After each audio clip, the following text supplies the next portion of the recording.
Ang paghahari ni Hosea sa Israel. Ikalabimpitong kabanata. Naging hari ng Israel ang anak ni Ela na si Hosea, nang 12 taon ng paghahari ni Ahaz sa Huda. Sa Samaria siya tumira, at naghari siya roon sa loob ng 9 na taon. Masama ang ginawa niya sa paningin ng Panginoon, pero hindi kasinsama ng ginawa ng mga hari ng Israel na nauna sa kanya. Nilusob ni Haring Shalmaneser ng Assyria si Hosea at natalo niya ito, kaya napilitang magbayad ng buwis taon-taon ng Israel sa Assyria. Pero nagplano si Hosea laban sa hari ng Assyria sa pamamagitan ng paghingi ng tulong kay Haring So ng Ehipto para makalaya sa kapangyarihan ng Assyria. Hindi na rin siya nagbayad ng buwis katulad ng ginagawa niya taon-taon. Nang malaman ng hari ng Assyria na nagtraidor si Hosea, ipinadakip niya ito at ipinakulong. Pagkatapos, nilusob ng hari ng Assyria ang buong Israel. Sa loob ng 3 taon, pinaligiran niya ang Samaria. Nang 9 na taon ng paghahari ni Hosea, sinakop ng hari ng Assyria ang Samaria, at dinala ang mga taga-Israel sa Assyria bilang mga bihag.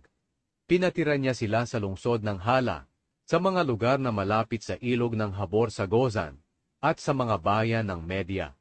Nangyari ito sa mga taga-Israel, dahil nagkasala sila sa Panginoon na kanilang Diyos, na naglabas sa kanila sa Ehipto, at nagpalaya mula sa kapangyarihan ng Faraon, na hari ng Ehipto.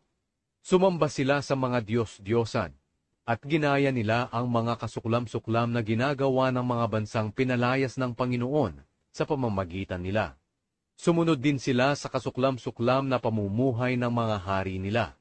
Palihim din silang gumawa ng mga bagay na hindi nakalulugod sa Panginoon na kanilang Diyos. Gumawa rin sila ng mga sambahan sa matataas na lugar, sa lahat ng bayan mula sa pinakamaliit na barangay hanggang sa malalaking napapadirang lungsod. Nagpatayo sila ng mga alaalang bato at mga posteng simbolo ng Diyosang si Asyera sa ibabaw ng bawat matataas na burol at sa ilalim ng bawat malalagong punong kahoy. Nagsunog sila ng mga insenso sa bawat sambahan sa matataas na lugar, katulad ng ginagawa ng mga bansang pinalayas ng Panginoon sa pamamagitan nila. Gumawa sila ng mga kasuklam-suklam na bagay na nakapagpapagalit sa Panginoon. Sumamba sila sa mga Diyos-Diyosan, kahit na sinabi ng Panginoon, "Huwag kayong sasamba sa mga Diyos-Diyosan." Paulit-ulit na nagpapadala ang Panginoon ng mga propeta para bigyang babala ang Israel at ang Huda. Itigil ninyo ang mga kasuklam-suklam ninyong ginagawa. Sundin ninyo ang mga utos ko at tuntunin, ayon sa kautusan na iniutos ko sa inyong mga ninuno, at ibinigay ko sa inyo sa pamamagitan ng aking mga lingkod na propeta. Pero hindi sila nakinig. Matitigas ang ulo nila, katulad ng mga ninuno nilang walang tiwala sa Panginoon na kanilang Diyos. Itinakwil nila ang tuntunin ng Panginoon, ang kasunduang ginawa niya sa mga ninuno nila, at hindi rin sila nakinig sa mga babala niya.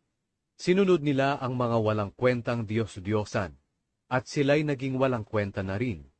Ginawa nila ang mga bagay na ipinagbabawal ng Panginoon na ginagawa ng mga bansang nakapalibot sa kanila. Itinakwil nila ang lahat ng utos ng Panginoon na kanilang Diyos. Gumawa sila ng larawan ng 2 guya at posteng simbolo ng Diyosang si Asyera.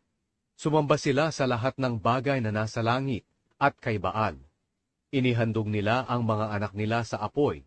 Sumangguni sila sa mga manghuhula, gumamit ng pangkukulam, at ipinagbili ang sarili nila sa paggawa ng masama sa paningin ng Panginoon. At ito ang nakapagpagalit sa kanya. Galit na galit ang Panginoon sa Israel, kaya pinalayas niya ang mga ito sa harapan niya.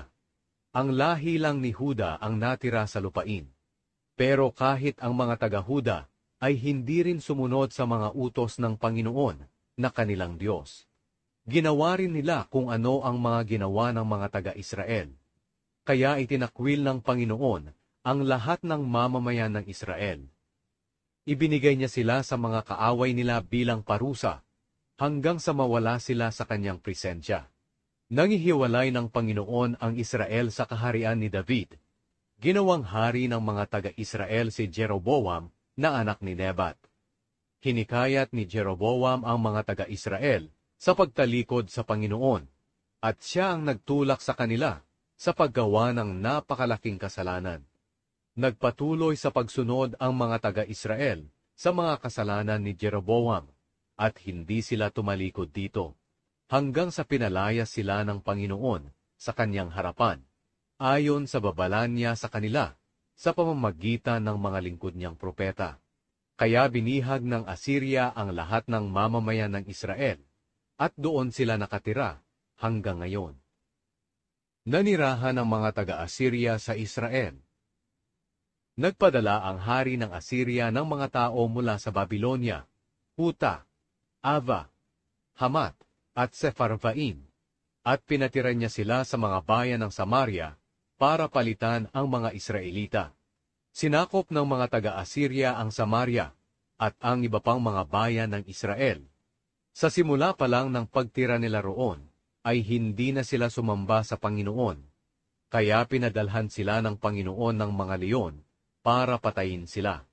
Sinabi ng mga tao sa hari ng Assyria, "Ang mga pinatira mo sa mga bayan ng Samaria ay walang alam sa kautusan ng Diyos sa lugar na iyon. Kaya nagpadala siya ng mga leon para patayin sila, dahil hindi nga nila nalalaman ang kanyang kautusan. Kaya nag-utos ang hari ng Assyria, pabalikin sa Samaria ang isa sa mga pari na binihag natin. Hayaan niyo siyang magturo sa mga bagong nakatira roon, kung ano ang kautusan ng Diyos sa lugar na iyon." Kaya ang isa sa mga pari na binihag mula sa Samaria ay bumalik at tumira sa Bethel. At tinuruan niya ang mga bagong nakatira roon kung paano sambahin ang Panginoon. Pero ang iba't ibang grupo ng mga taong ito ay patuloy pa rin sa paggawa ng sarili nilang mga Diyos-Diyosan. Sa bawat bayan na tinitirhan nila, ay nilalagyan nila ng mga Diyos-Diyosan sa mga sambahan sa matataas na lugar na ginawa ng mga taga-Samaria. Ginawang Diyos ng mga taga-Babylonia si Sukot-Benot. Sinamba ng mga taga-Kuta ang Diyos nilang si Nergal. Sinamba naman ng mga taga-Hamat si Ashima. Sinamba ng mga taga-Ava ang Diyos nilang sina Nibhaz at Tartak. Sinunog naman sa apoy ng mga taga-Sepharvaim ang mga anak nila, bilang handog sa Diyos nilang sina Adramelech at Anamelech. Sinamba nila ang Panginoon, pero pumili sila ng mga pari na mula sa kanila, para mag-alay ng mga handog sa mga sambahan sa matataas na lugar. Kahit sinasamba nila ang Panginoon, patuloy pa rin sila sa pagsamba sa kanilang mga Diyos-Diyosan, ayon sa kaugalian ng mga bansang pinanggalingan nila. Hanggang ngayon, ginagawa pa rin nila ito. Wala silang takot sa Panginoon, at hindi sila sumusunod sa mga tuntunin, mga turo, at mga kautusan na ibinigay ng Panginoon sa lahi ni Jacob, na pinangalanan niyang Israel. Gumawa ang Panginoon ng kasunduan sa mga Israelita at iniutos sa kanila, "Huwag kayong sumamba sa mga Diyos-Diyosan o lumuhod sa kanila o maglingkod, o kaya'y maghandog sa kanila. Sambahin ninyo ako, ang Panginoon na naglabas sa inyo mula sa Ehipto, sa pamamagitan ng dakila kong kapangyarihan at lakas. Ako lamang ang inyong sasambahin at hahandugan. Palagi ninyong sundin ang mga tuntunin, turo at mga kautusan na isinulat ko para sa inyo. Hindi kayo dapat sumamba sa ibang Diyos. Huwag ninyong kalimutan ang kasunduang ginawa ko sa inyo, at huwag kayong sasamba sa ibang Diyos. Sa halip, ako lamang ang sambahin ninyo, ang Panginoon na inyong Diyos. Ako lang ang magliligtas sa inyo sa lahat ng kaaway ninyo." Pero hindi nakinig ang mga taong iyon, at nagpatuloy sila sa dati nilang ginagawa. Habang sinasamba ng mga bagong naninirahan ang Panginoon, sumasamba rin sila sa mga Diyos-Diyosa nila. Hanggang ngayon, ito pa rin ang ginagawa ng mga angkan nila.